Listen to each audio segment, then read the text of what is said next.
I lost 7.2 kilos in 103 days and got to sub 10% body fat. I'm going to show you exactly how you can do the same. And the best thing is, there's no crazy fad diets, there's no quick fixes. This is something any busy working professional can do in a few simple steps. So if we rewind the clock to the end of 2024, this is how I looked, okay? And I wasn't very happy or very confident in myself. I'd say my body comp was maybe a 6 or 7 out of 10.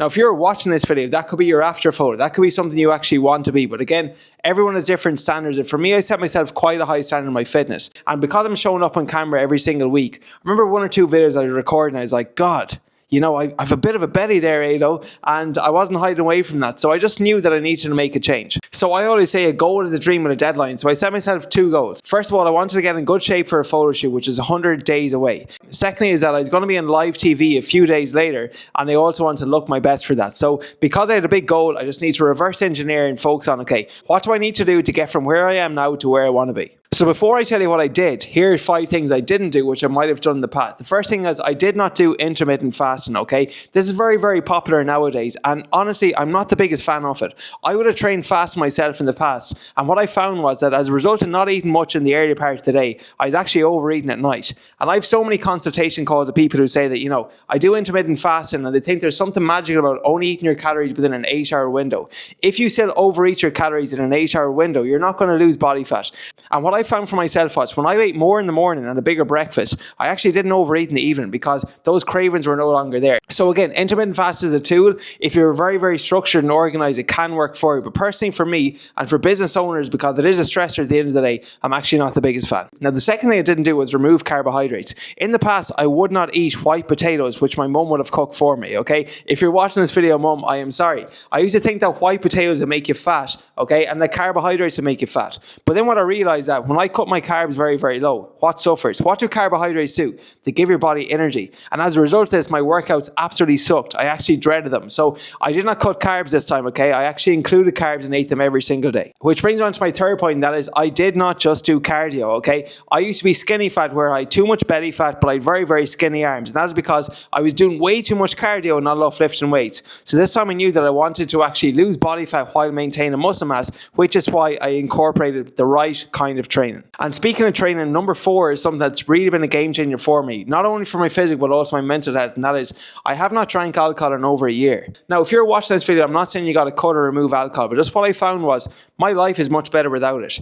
Alcohol in the past was almost like my escape mechanism, okay? I used to do it to avoid facing reality, okay? I used to be a primary school teacher. I wasn't very fulfilled in my career. Also, when I was in college, okay, I used to live it up and drink 2 or 3 nights a week. But that's what I found was the following day, the depression, the anxiety, okay? I just even my workouts, my mood, everything would suffer. My sleep would suffer hugely. So in the last 12 months, for the first time ever, I have not drank. And honestly, it's not only been a game changer for my physical health, but also my mental health too. And the last mistake I did not make was I did not DIY it, okay? I would have gone to the gym before without a plan, and they were always the worst workouts, okay? But I always say, if you don't have a plan going to the gym, if you don't have a plan with your food, if you claim to be eating healthy but you're not losing body fat, that's the equivalent to you going to an airport or hopping in an Uber without actually knowing where you're going. You've basically no direction, you're just DIYing it. So this time I had a clear and structured plan which I'll speak you through. And by the way, if you like these kind of videos, please make sure you subscribe to my channel so you do not miss out on our weekly uploads. So the first thing I did was focus on losing fat without losing muscle mass. And the best way to do this is resistance training, okay? As I said, in the past I would have made a mistake of doing too much cardio, but this time I did at least 4 progressive strength training sessions per week. And the big thing was I focused on progressive overload. That essentially means you're adding more load to the bar, you're increasing your reps, you're increasing your sets, or you're improving your technique.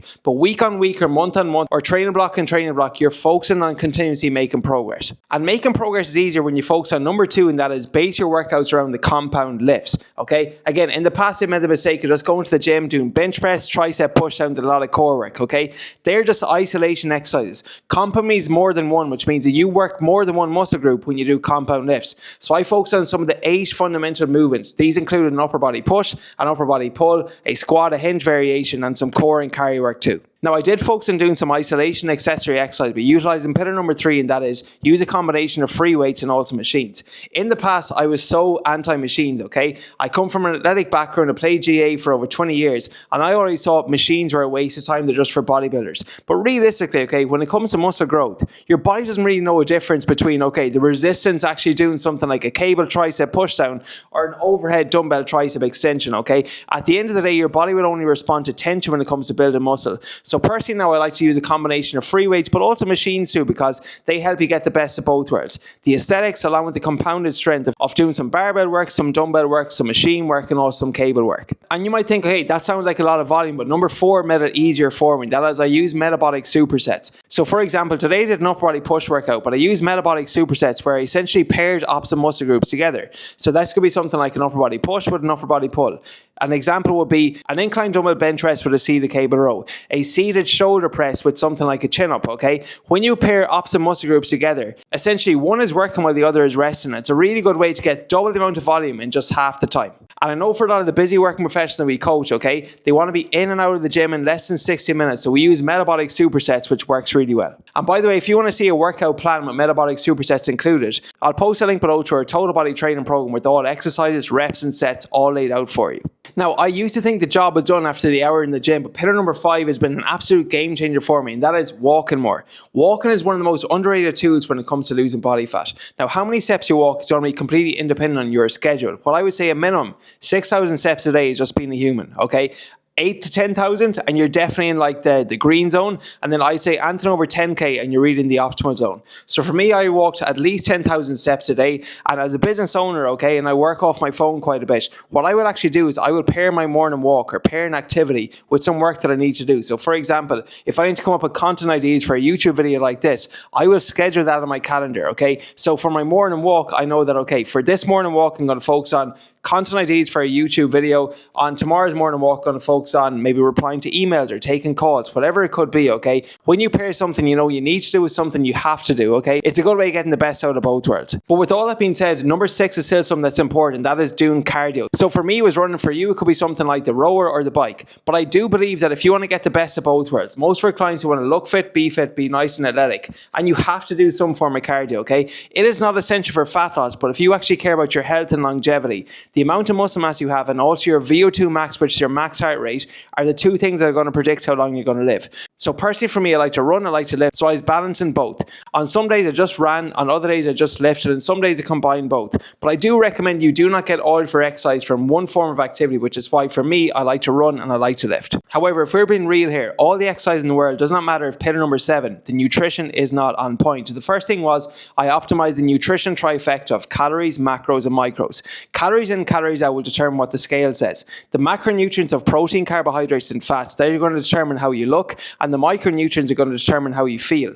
So if you want to look, feel good as a business athlete, okay, it's really important you don't just focus on the quantity, the calories in, the calories out, but also the food quality you're eating too. So for me, to optimize my food quality, pillar number 8, that was prioritizing protein, has been an absolute non-negotiable, okay? Protein is what's going to help preserve muscle mass, and it's also going to help keep you fuller for longer. Now, so many business owners and working professionals, they think they're eating enough protein, but they're actually at least 50 or 60 grams under what they should be. So for example, for me, I set myself a goal of at least 2 grams of protein per kilo of body weight, but honestly, I was up over 200 grams of protein a day, even though I'm only about 80 kilos now at the moment. Again, is this higher than what's recommended? Yes, but whenever I'm cutting weight, the last thing I want to do is lose muscle mass, so I don't mind increasing my protein by that bit more. Now, when it comes to protein intake, the calorie to protein ratio is really important. What that essentially means is that you want foods that are high in protein but quite low in calories. So for example, okay, a chicken breast. 100 grams of a chicken breast is roughly 130 calories. On the flip side, something like 100 grams of peanut butter has nearly 600 calories. So chicken breast is a really good calorie to protein ratio. Nuts, on the other hand, have a terrible calorie to protein ratio. So you just need to be mindful of foods like this. And speaking of being mindful of foods, the 90-10 approach, pillar number 9, was super important for me. That essentially meant that 90% of my calories are coming from single ingredient whole foods, with 10% coming from more fun or processed foods. So for example, a chicken fillet is just a chicken fillet. An apple is just an apple. A banana is just a banana. Broccoli is just broccoli. It's got no ingredients bar one. Whereas some foods like protein bars, biscuits, breads and so on, they've got more than one ingredient, and as a result of this, they tend not to be as satiating as whole foods. Now, with all that being said, I was not perfect. I attended business events. There were some all-you-can-eat buffets there, okay? I was not perfect by any means, and some days I fecked up. I'm not going to lie. I was like, shit, Ado, you definitely went over your calories today. But again, I was consistent for the most part, okay, across 103 days. And when you're consistent in the macro, in the micro, if you have 1 or 2 days where you screw up, as long as you do not quit the following day and just get right back, which is what I did, you will get there sooner or later. And by the way, if you want to see a sample of the Metabolic Priming Diet, I'll post a link in the show notes below so you can see exactly the type, the quantity, even the meal timing of foods that I recommend when you're trying to lose body fat. Now, losing body fat becomes much easier when you track the data, which is pillar number 10. If you can't measure it, you cannot manage it. So for me, I track things like, first of all, my morning weight every single day. I track my calories most of the time, okay? I track my weights in the gym. I took progress pictures every single week because sometimes, especially if you're that bit leaner, you can actually be making progress. You can be losing body fat, but your scale might not be reducing. And even one of my clients here, Carl, I'll show you on screen, okay? He went from 25 to 15% body fat, but there's only about a 5 or 6 kilo difference there, even though he looks completely different. So that's why it's not just the number in the scale, it's also how you look and how you feel as well. And speaking of looking and feeling, it's way easier to look good and feel good when you design your environment number 12 to optimize for fat loss. A lot of you watching this think you've got a self-discipline issue, that you're not disciplined, you're not motivated, but really, you probably just don't have the right system and the right routine in place. I mean, if you want to reverse engineer it, okay, if I didn't want to be successful in this journey, what would I do? I'd probably stock up the fridge with biscuits, with peanut butter, okay, with foods that I would binge on, with chocolate, okay. Cereal is my biggest weakness. I'd probably not do a food shop. I'd probably not eat whole foods, okay. So if you think of all those things you wouldn't do if you want to lose weight, you just do the opposite. And one of the biggest things to optimize fat loss is to optimize your food environment. If a food is in the house, sooner or later it's going to be eaten. So for me, if I do not have chocolate granola in the press there, I'm not going to walk or drive to the shop to get it. I'm just that lazy, okay? So you want to make it as easy as possible to be as lazy as possible and still get in shape. And that's why controlling your food environment, everything really starts there. However, it's not just your food environment, it's also your social environment too. Do not ever take advice off someone you wouldn't swap place with on whatever they're giving advice on. So respectfully, if someone is out of shape, they're overweight, and they're telling me how to get in shape, I am not going to listen to them. Just like if I'm working with a business coach and the business coach is broke, why would I take advice of a broke person how to make more money, okay? So only take advice off someone you would swap places with in the area they're actually speaking about. And that's why with social media nowadays, there's so much conflicting information online. Just be very careful what you consume. And for me, I've only a few people that I listen to because these are people that are highly respected and people I look up to. And speaking of looking and just having a vision of the future, pillar number 12, again, what I spoke about, a goal is a dream with a deadline, okay? So when you set yourself a target, when you set yourself a goal and there's a hard cutoff line, it will actually force you to take action that bit harder. So 103 days, that was perfect. Just over 3 months, gave me more than enough time to lose body fat, to lose about 7 odd kilos or so and get in the shape of my life. And I'm not going to lie, it wasn't always easy. There were days when I didn't feel like going to the gym. There were days when I felt like skipping leg day. But something an online mentor of mine, Andy Frisella, said is that we all have a boss voice and we all have a bitch voice. The boss voice is going to tell you got to do it even if you don't feel like doing it. The bitch voice is where you essentially give in, even though you know deep down you could have done it. And that is a muscle you can train over time. So for me, I may have given into my bitch voice before, but at this stage, I very rarely do because I develop my boss voice. And that just comes from, above all else, just staying consistent, okay? Honestly, I'm just saying it now, the effort of actually going to the gym, following a nutrition plan, it's not nearly as hard as the effort of just being consistent and not quitting. So if you're watching this video, you want to get in shape, set yourself a deadline. Get some accountability, okay? Have a clear structure and plan in place and follow the steps in the video. And if you do that, even if it's not the most perfect plan in the world, I promise you, once you stay committed, once you stay consistent, sooner or later you will get in an amazing shape. Now that I've cut to 10% body fat, okay, I'm in my recomp and reverse phase, which is honestly the most enjoyable part for me. So my calories were as low as 2,700, which for me is still quite low, but now I'm up to 3,400. And the best thing was I have not gained any weight at all. This morning I weighed in at 80.8 kilos, okay? At Christmas time, I was 87.5. So I've actually maintained my weight while consuming an extra 700 calories per day. And that's by reversing and rebuilding my metabolism, which is so important, because